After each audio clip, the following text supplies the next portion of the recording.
Azizlar, men sizlarga mana shu grafelli ochkini gapirib bermoqchiman.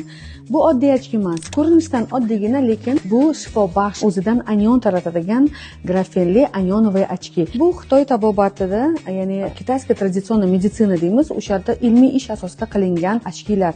Bu ochkini tarkibida grafen modda bor. Ana shu grafen moddani o'ylab topgan odam Nobel mukofotini oladi. Xitoy olimlari esa, ya'ni tadbirkorlari mana shunaqa ochki yaratadi.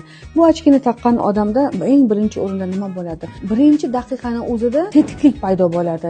Ko'zidagi charchoqni oladi. Buni oynasi juda kuchli radiatsiya, ya'ni lazer nurlardan himoya qiladi. Hozir eng katta muammo hamma telefonlarda, hamma kompyuterda o'tiradi. Mana shunaqa 100% lazer nurlardan, radiatsiyadan himoya qiladi. A grafen esa korrektsionni, ya'ni visokotexnologichniy, eng yuqori texnologiya asosida qilingan grafelli ochki o'zimizdagi muammo, boshimizdagi muammolarga yechim beradi. Agar boshingiz og'risa, boshingizda taqasiz.